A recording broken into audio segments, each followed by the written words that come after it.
wonderland.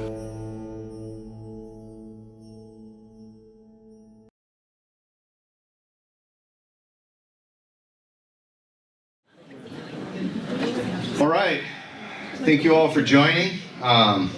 This talk is called Mind-Altering Mushrooms of the Pacific Northwest. And just as a disclaimer, KPMS is not trying to promote any use of these or anything like that. This is purely educational. So if you're ever curious about these kind of mushrooms, they do occur here in the Pacific Northwest. And so I'm going to talk about them here today. Who am I? My name is Aaron Hilliard. I'm the Vice President of Kitsap Peninsula Mycological Society, and I have a YouTube channel called Mushroom Wonderland. You might have seen me there on Instagram or TikTok, and I make all kinds of foraging videos. And due to the policies of YouTube, I don't talk too much about psilocybin mushrooms because they have a tendency to close people's channels for talking about that. And so, I like to keep it family friendly and whatnot, you know. And so again, this is purely educational, and I do have experience with these mushrooms, not in a long time, but I've been to the mountaintop, so to speak, so I don't really feel the need to go back right away. But so that's who I am. I've been picking mushrooms and coming to this show since I was a kid, and my grandma got me into it. And then when I was a teenager, I got a new love for mushrooms, and because of these kind of mushrooms, you know. And so I'm going to go way back. This is more than the PNW, the earliest known uses. There's drawings on cave walls in Tanzania, down in Australia, from 10,000 years ago, and these people are said to represent magic mushrooms. You can see their crazy mushroom-looking hairdos. There's some scholars that debate that, and they say that these are probably trees, but for my sake, I think it's interesting. 10,000 years ago, people were drawing mushrooms on walls. And in Central America, there's evidence of people using magic mushrooms 5,000 years ago. In Spain, there's these paintings on the walls. The Selva Pascuala mural from 6,000 years ago, and it seems to depict something called psilocybe hispanica, which is a magic mushroom that grows in Spain. And I guess they can tell that because the stems on some of them are crooked, and they just looked at the cap to stem ratio and kind of figured like this has to be, those certain mushrooms. Psilocybe hispanica has kind of a crooked stem sometimes, so just like you see in those pictures there. So that's interesting. A different mind-altering mushroom. This is a fresco painted in a church in 1291 in France, and this depicts Adam and Eve. And instead of the tree of the knowledge of good and evil, they're standing around an Amanita muscaria. So the very recognizable mushroom, red with the white dots all over the cap. And then instead of leaves, they're covering themselves with mushroom caps. And so some people would think that maybe it wasn't a piece of fruit, but more of a mushroom that gave them the knowledge, This mushroom I was just talking about, Amanita muscaria. There's a lot of stories about, it's kind of folklore stories about ancient shamans in northern Siberia, and in particular a place called Lapland in Finland, which is a really far north Arctic kind of conifer forest land where it snows a lot in the winter, and the only thing that really grows out there are these Amanita muscarias.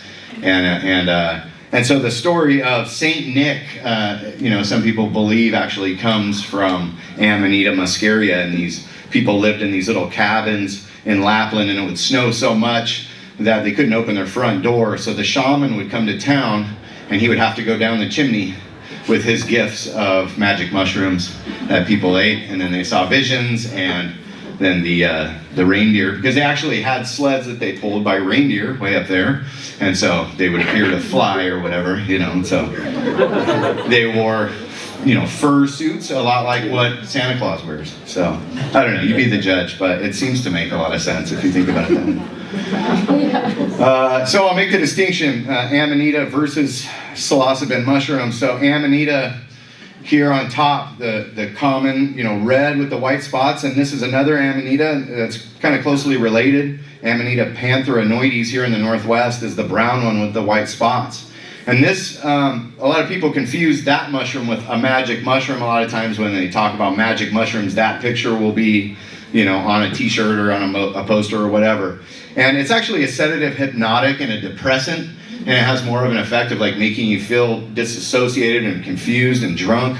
A lot of people, after they've eaten them, will go lay down and have like terrible, horrible dreams. There's a reason why those mushrooms are psychoactive, but they're not illegal, is because the effects are so unpleasant that people just won't do it a second time. And they also, they contain a couple of compounds called muscimol and iobotanic acid, which work together to give you these kind of delirium effects, but they also contain something called muscarine, which is poisonous, and it can give you really bad abdominal cramps, vomiting, diarrhea. So any field guide that you read is going to tell you that the Amanita muscaria and Pantherinoides are toxic, and would suggest that you don't eat them. Some people detoxify them, and you can do that by boiling them in water and then sautéing them after that, and people eat them.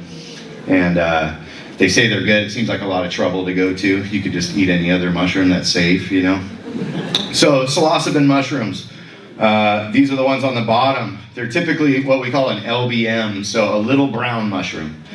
Is usually, especially here in the Northwest, they're all little brown mushrooms. And so they don't have this glittery red with the white spots all over it. They're going to be a lot less conspicuous.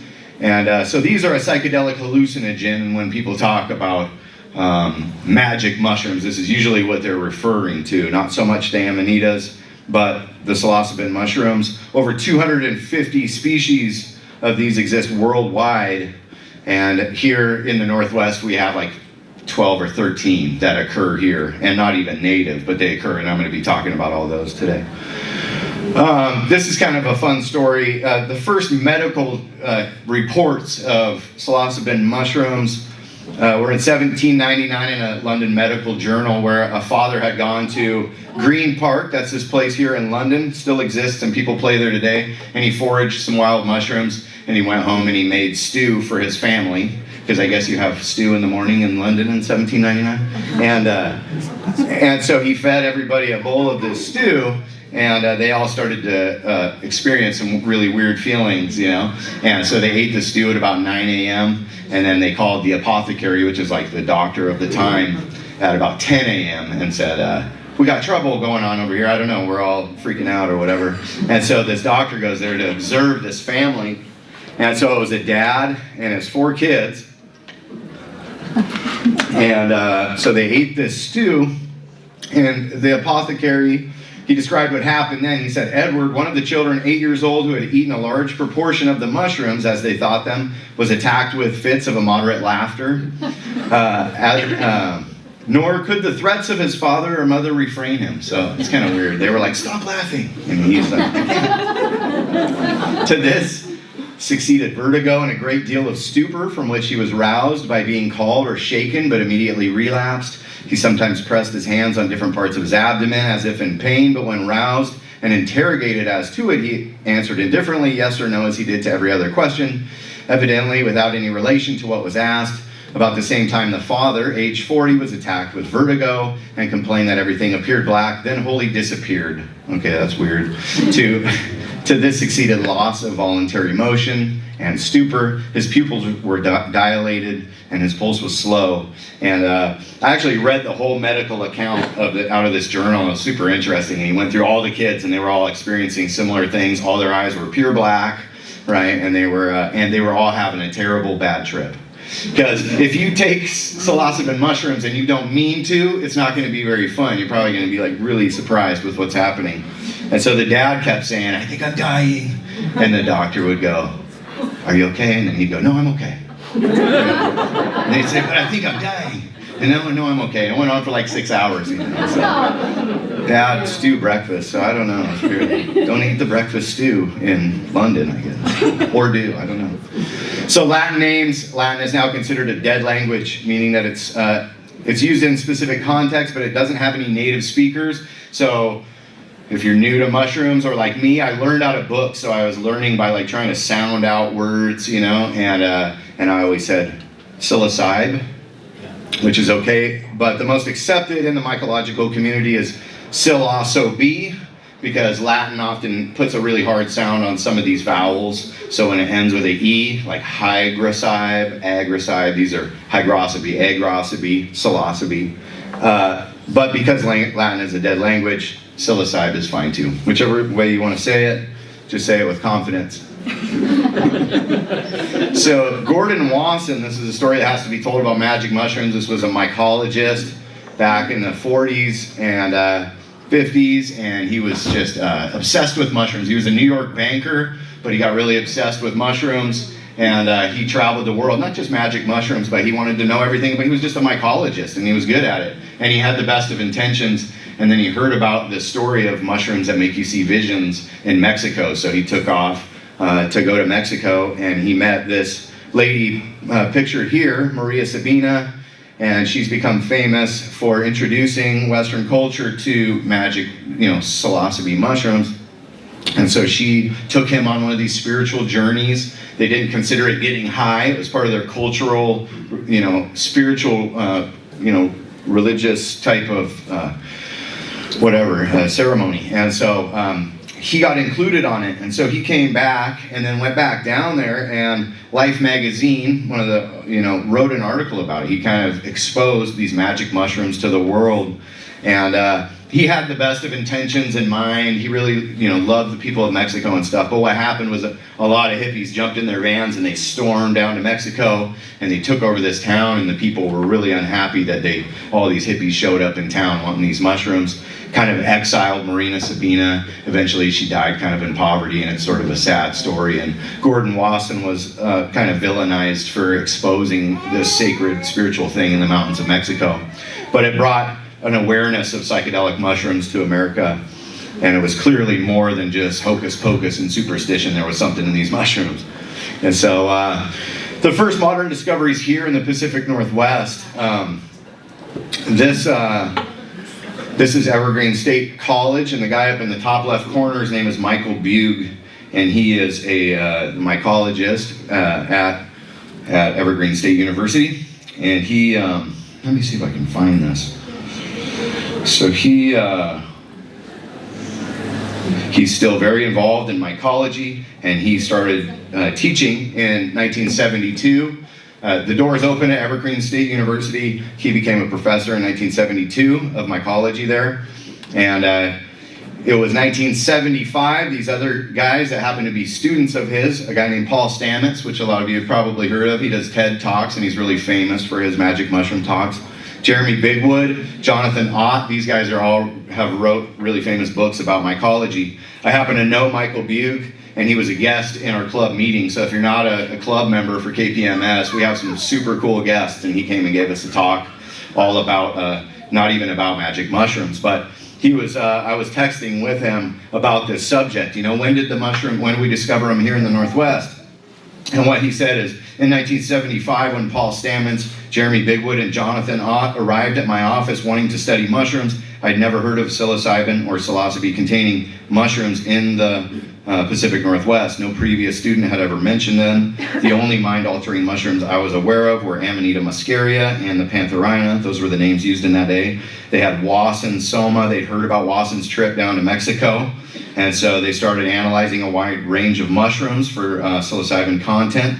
Jonathan Ott and Paul Stamets were soon naming some of the new species they discovered. Students started hunting for psilocybin semilanceata, or liberty caps. They were probably introduced from Europe at some point, but all of a sudden the mayor was calling Michael Bugh's office saying, "What are these students doing out in my lawn, crawling around?" The nearby penitentiary, the inmates were out on their hands and knees picking mushrooms out of the grass. So the magic mushroom movement in the Pacific Northwest was in full swing there, thanks to these names. And the mushrooms have always been here, just people didn't really know about it, until these guys kind of started to expose it. And Paul Stamets has really made it famous. So really cool. Michael Bugh gives a talk about all about the psilocybin mushrooms and stuff. So I'm just going to go into describing some of these mushrooms for you.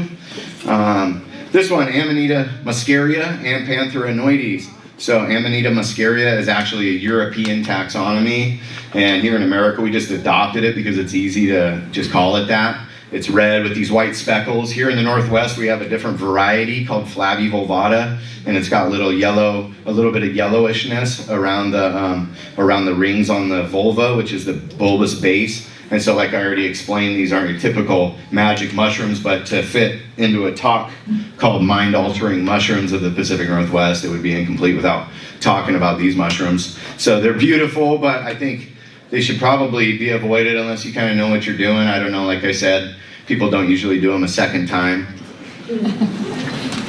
So, but they will alter your mind. Then psilocybe similanciata. This one is known as the Liberty Cap. And it's the genus type for psilocybe. So all psilocybin mushrooms follow the standard set by this mushroom. And it's definitely a LBM, a little brown mushroom. And it often grows on well-decomposed cow manure.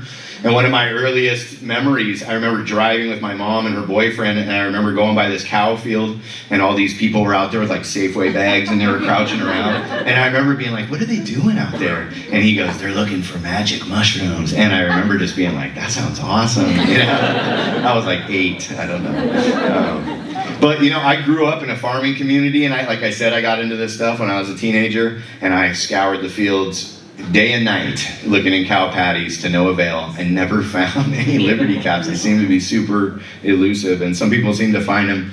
And I had friends that had found them, and they are extremely powerful, small little mushrooms. And they don't do a lot of bruising, so I'll get into talking about that, but that's one of the morphological features of psilocybin mushrooms is that they bruise blue. Not all mushrooms that bruise blue are hallucinogenic, but all of these that are hallucinogenic do bruise blue. Psilocybe cyanescens. Oh, and the similanciata probably introduced, as Michael Bugh said, from the UK. So this is the same mushroom that old guy fed to his family for stew in the morning. Very powerful small mushrooms, and so yeah. Psilocybe cyanescens, the wavy cap. These pictures were taken in Port Orchard, Washington, just a couple years ago. And you can see they're pretty slimy, really caramel colored, and they get a feature that's called hygrophanias. So as they kind of dry out, they'll get a lighter color in the center, and then but they'll rehydrate. When it rains again, then they get dark caramel brown again. And so definitely an LBM. These mushrooms like to grow under like rhododendrons. They love to grow in beauty bark. They love to grow around police stations and courthouses. You know? But the good thing is, you know, most police are not mushroom experts, so they don't know what you have if you're collecting those. They're called the wavy cap because the margin or the edge of the cap gets a real wavy look to it as they mature, and they also bruise blue, and you can find these in great numbers. We used to find them in Tacoma when I was a teenager, and some of them get really big. You know, we found some that had caps that were 3 or 4 inches around sometimes. It's pretty crazy. But this one is called Psilocybe azurescens. This one occurs mainly on the coast, coastal Washington and down into northern parts of Oregon, growing in the dune grass, as you can see here. My friend Alan Rockefeller took these photos. They have a very umbonate cap, so it's got a really, really abrupt point on the center of the cap. Again, these will bruise blue, and you can really see it right here on the cap.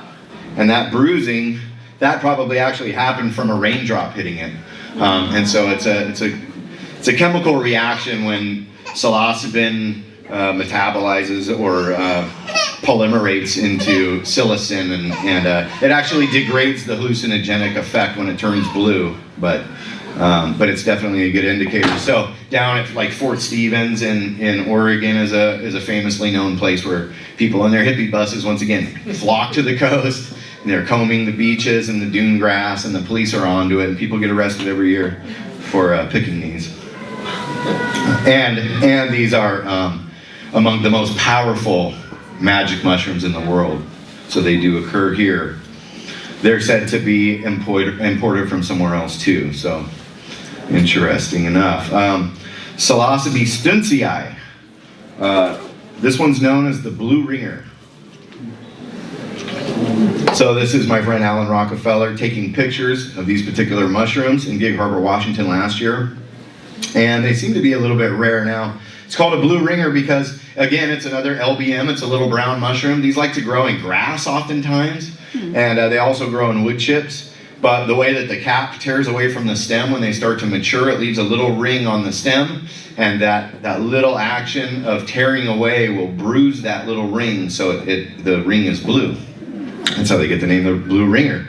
And in the mid-90s, that's when I got introduced personally to magic mushrooms, and all these new tract homes went in Port Orchard, like Glenwood Station and Creekside. Those ones in particular, I remember somebody saying, yeah, the grass up there. And we'd go up there, and I mean, the patches were thicker than the grass of these mushrooms. The sod that they laid down came pre-inoculated with the mushrooms, and they just exploded. And the whole town was covered in blue ringers, right? And so it was like 1995, 1996, and everybody was out of their mind, just running around. People were mad because there was constantly kids in their yards with flashlights at night, you know, and I was one of them. But it was, we weren't trying to harm anybody. We just wanted the mushrooms, you know what I mean? Usually picking them and putting them in our hats. And all the field guides are going to describe Psilocybe stinsii as a mild species, but that wasn't my experience. But then again, you know, we were collecting pounds of them. I mean, packing our hats full and make a batch of tea that was like 4 cups, you know, and then we would just lose our minds all night long. So, this one's Psilocybe baeocystis, common name bluebells. So this one is way less common. I use an app called iNaturalist, and it will tell you what kind of species have occurred in what areas. And this one's been observed only 6 times in Washington State. But also on Wikipedia, it says that it's common. So I don't know. I've never seen them in real life. Again, Alan Rockefeller took this picture, and they really stain blue. And they like to grow in wood chips, and they can grow right amongst the other ones, like the Stinsii or the cyanescens. They'll grow with them too. Another bluebell, another LBM, and you can really see all the waviness on the margin really kind of sets these ones apart, and they really do turn blue a lot, and a very powerful one too, from what I hear. This one, Psilocybe ovoidiocystidiata. People call them ovoids. It's kind of a mouthful to say ovoidiocystidiata, but that name is based on morphological features in the microscopy, so it's kind of describing the ovoid cystidiata, I guess. I don't know. But these ones were introduced from the East Coast, and these ones, one of the videos on my channel is called The Johnny Appleseed of Magic Mushrooms, and this guy goes around and he plants these in all the wood chips and around here. So, and these are one of the only ones here in the Northwest that fruit in the spring. So most of all the other ones will fruit in the fall, like right now, this is happening. These ones will fruit in the spring and sometimes in the fall also. And so there was a couple of different like phenotypes, but none of them are native, so they're kind of big. Again, if you look at the bottom corner of the left photo, you can really see that blue bruising, really indicative of psilocybin content. And this is a closer up picture of some of the bigger ones. So this guy literally takes 5-gallon buckets of wood chips that are inoculated with the mycelium of these mushrooms, and then he goes and looks for where the county dumps wood chips or whatever, and just digs it all in there. And so I don't know, they're gonna be taking over every wood chip pile in Kitsap County, I think. This one's Psilocybe pelliculosa. This one, the conifer psilocybe or the striate psilocybe. This one is probably the only true native to the Pacific Northwest, right here in Washington State. And again, another LBM, but this one isn't going to grow near it will grow near rhododendrons, but it's not going to grow near your beauty bark beds and in your yards. This one grows in the forest. It likes a wild setting. I took both of those pictures actually last year in Port Orchard. And the one on the left, I muted out all the other colors just so you could see how caramel color they are. And they look pretty slimy. It was a really rainy day that day. But the stipes on them, the stipe is actually the stem, and these ones are really flockose, so they get this really scaly look on the stem. And they're said to be a pretty mild species. Last year I went to a clear cut. I was riding my mountain bike out near Green Mountain and came to a clear cut, and I looked down at my feet, and as my eyes unfocused, I looked out, and it was hundreds of thousands of these mushrooms growing in the clear cut. And it's probably like that right now up there, you know? So these are actually really common. They're really small, and they call it the striate psilocybe, and you can't really see it too well. But right here in this picture, if you could see it, you can see little striations going from the top of the cap to the side, to the end of the margin. And no other psilocybin mushroom really has that morphology. So I kind of like that as a common name, as much as I don't really care for common names. The striate psilocybe is a good one because it looks like a mycena, except for it's going to have a dark spore print. Mycenas are thousands of these little tiny mushrooms that you see growing in the forest. These can look a lot like those until you take a closer look and you go, oh, okay, these are sillies. So, psilocybe cubensis. This is the one that you're going to find in the parking lot of the Grateful Dead concert. This is the one that's growing in people's closets. This one has been reported to have shown up in wood chips here in Washington State. I've recently saw pictures where somebody said, what's this growing in the wood chips? Psilocybe cubensis is a mushroom that's from a subtropical region, so it grows in like Texas, Alabama, Louisiana, Florida, down south. It grows in cow dung, but it's easily cultivated. It's fairly powerful, and so this is the one that people normally grow and use for medicinal reasons or whatever. Right here on the right is an example of one that's just a crazy, an example of all the hybridization and all of the breeding that they've done. It doesn't even appear anything like a mushroom. It's just like this big crazy glob of white and blue and all this twisted weird gill formations up on top. But these will weigh like 2 pounds each, and people are just going crazy breeding these mushrooms. All right, so psilocybe cubensis. This one, really unlikely to find, but I just thought, this one must be talked about because if anybody got some at a rock show or something, whatever, that's probably what it was.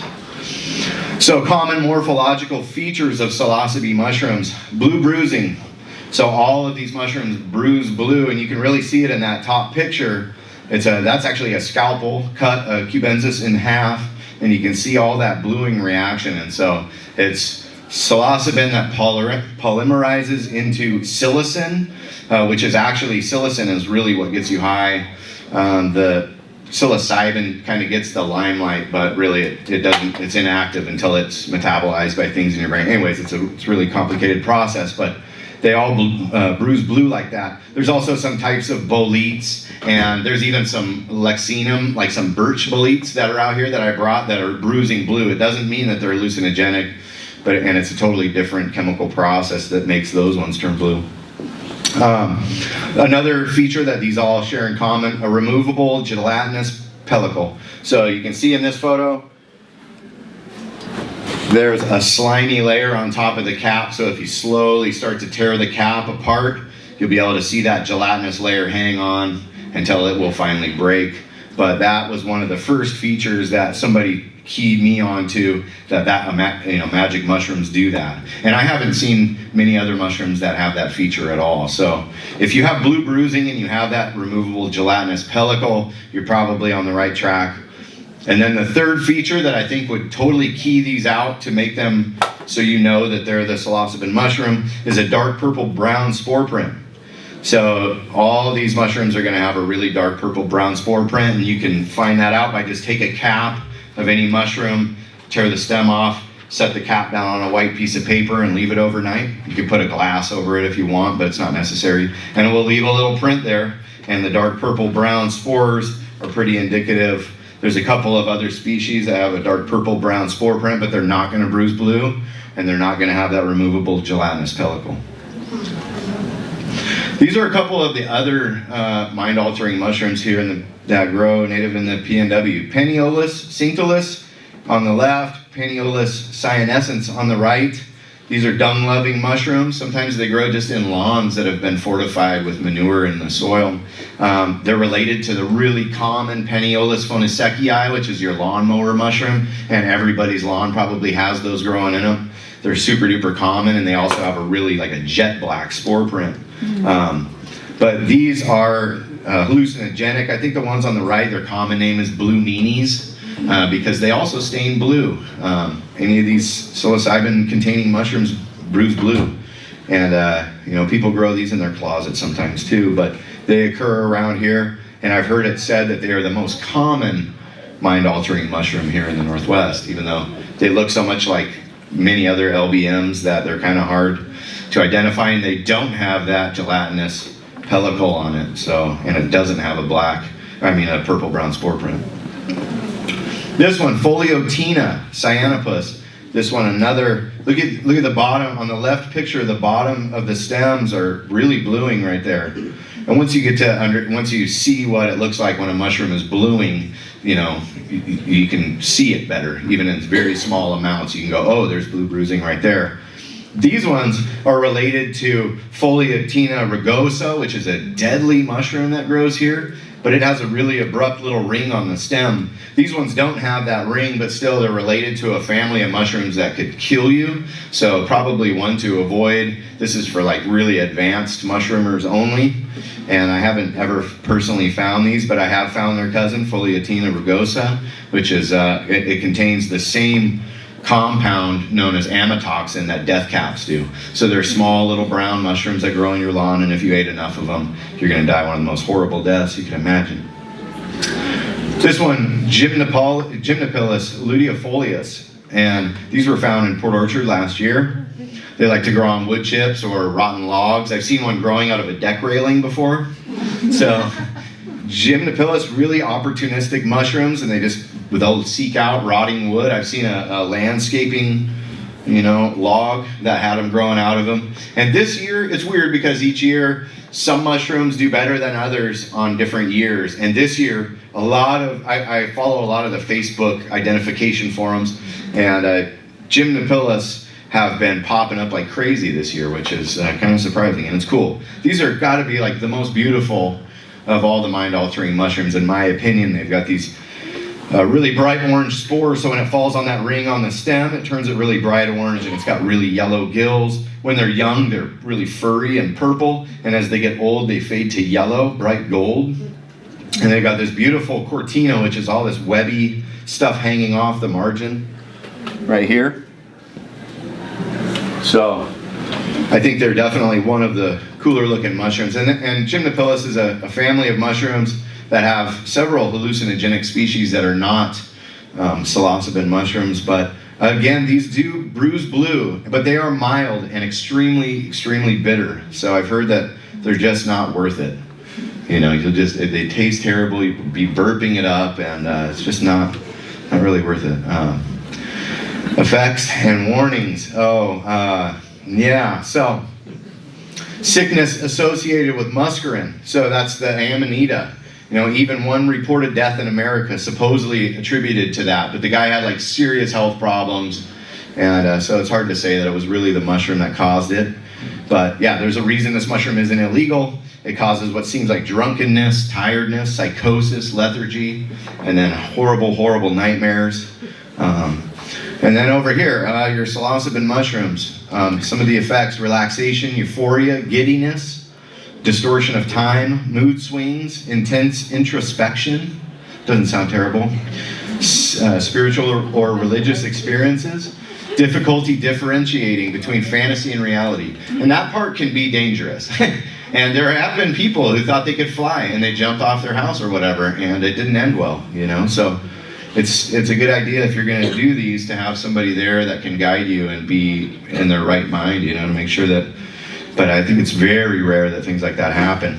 Heightened sensory perception, hallucinations, and synesthesia, mixing of senses. I thought that was so cool because it's so true, right? Hearing colors, tasting sounds. And if you've ever, experienced psilocybin mushrooms, you're probably shaking your head a little bit like, I know what that feels like, right? In a bad mind frame, it can cause intense anxiety and fear.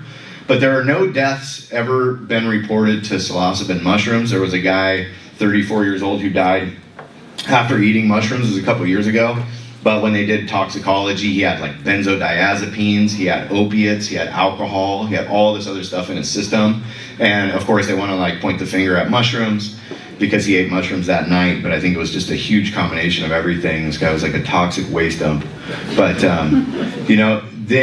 they've tested them for addictiveness, And it's interesting, it did a study with rats where they put rats in a cage, and there was a lever with the cocaine, right? And the rat would hit it, it would get some cocaine, and it would forget about water, it would forget about food, it would forget about mating, it would do nothing but hit the cocaine button.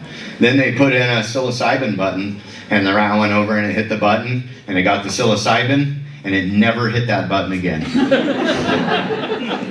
Didn't like that. So, you also gain like a really quick and strong tolerance to psilocybin mushrooms. So if you ate a bunch today and had a really profound experience, and you ate the same amount tomorrow, it would be less. If you did it, on Tuesday, you would just have the giggles. Wednesday, you might be smiling more than average. By Friday, you wouldn't feel a single thing. That's how quick we adapt to them. It's crazy, but absolutely unaddictive. In fact, most people that do it don't want to do it again. For at least for quite a while. And if you do, there might be something wrong there, because the current laws about these mushrooms, they're federally illegal, considered a Schedule I drug. Schedule I drugs are substances or chemicals which are defined as drugs with no currently accepted medical use and a high potential for abuse, which is kind of crazy that they put them in here. Michael Buke told me that this happened in the 1970s. Richard Nixon did it because mushrooms were making people too nice, and it was affecting the war effort in Vietnam. So they put them as a Schedule I drug with heroin, LSD, marijuana, peyote. Recently, Oregon voters passed the 2020 Oregon ballot measure 109, making it the first state to both decriminalize psilocybin and also legalize it for therapeutic use.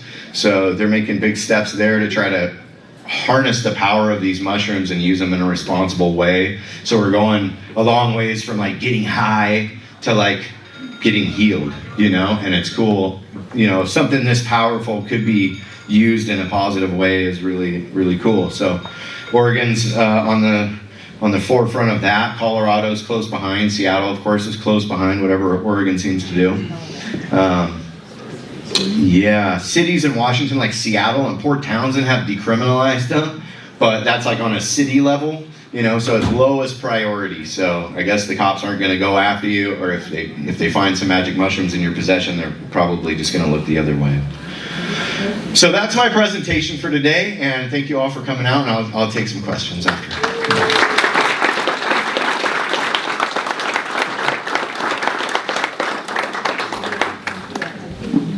How quickly do you see blue bruising?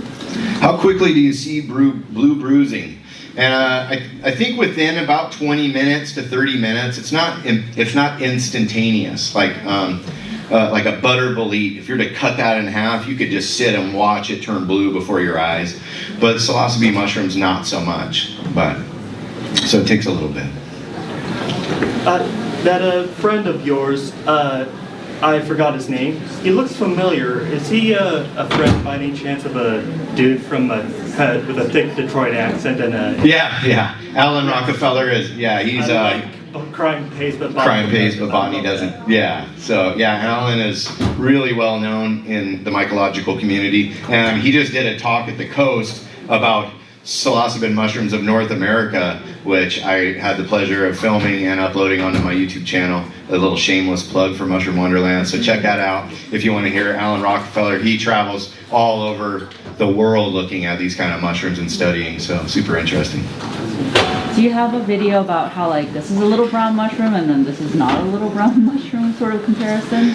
Well, yeah, I think a little brown mushroom covers a lot of types of mushrooms, but I actually made a video last year that was psilocybe polliculosa versus Galerina marginata. So Galerina is a deadly mushroom, and psilocybe polliculosa is a hallucinogenic mushroom that people are trying to eat. These two are growing right next to each other. So I made a video about the dangers and how to differentiate the two, and that was the one warning that I've got from YouTube. They said that that's dangerous content, so I was like, okay, well, I thought it was probably a lot of harm reduction. It was probably one of the more useful videos, because people are gonna go out and pick these regardless, so it's better to be safe and knowledgeable, in my opinion.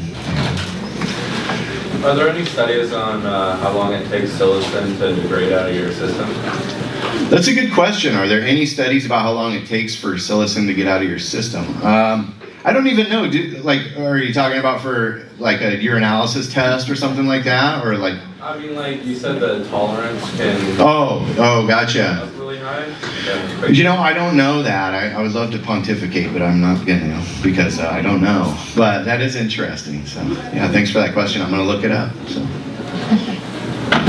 yeah, way in the back. What colors spore print would the Gallerinas have?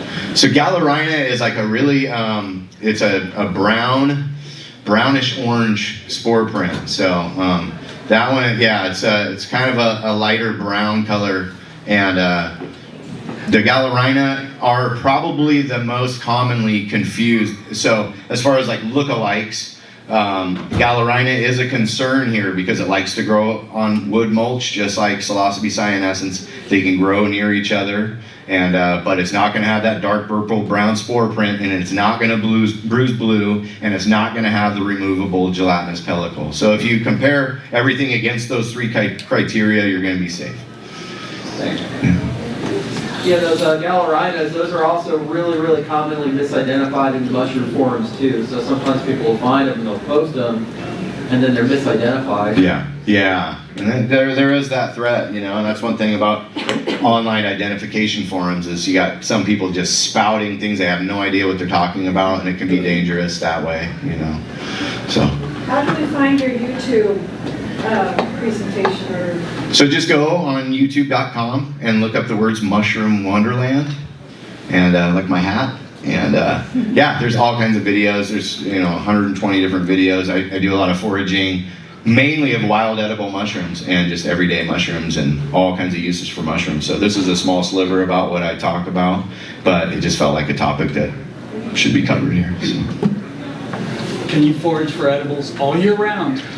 Absolutely. You just got to find where it's moist enough. But all year I've been finding mushrooms. Even with the long extended dry summer, you can find little microhabitats, little small climates where the moisture is right and fungus finds a way, So oyster mushrooms grow all year round on downed logs, super easy one to identify and find. So if you're into foraging wild edible mushrooms, yeah, they're out here. But sometimes, like David said, he's got about a dozen mushrooms. If you want to forage all year round, you might have to expand that number a little bit, But there's a lot of good edible mushrooms out here.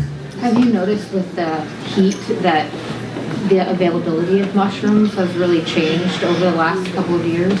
Yeah, it's weird. It seems like all the months have like shifted back a month or something. So it's weird. I think we're finally gonna have an explosion of mushrooms. It's happening right now, but we're looking at freezing temperatures coming up, which mushrooms don't care for that much. But again, we live in a coniferous kind of environment, and there's a lot of microhabitats, and that hard frost is what really is going to slow things down. I think we're going to be fine through Christmas. We're going to be finding tons of mushrooms out here. Things kind of slow down in January, but even this last winter, I kept picking mushrooms all the way up until morel season, which is spring, so there's always something out there to find. All right, any more questions? We're going to get ready for Daniel Winkler. He's a famous mycologist and author. He's out here selling books and stuff, and he gives a really cool talk all about wild edible mushrooms, fruits of the forest. So thank you all very much.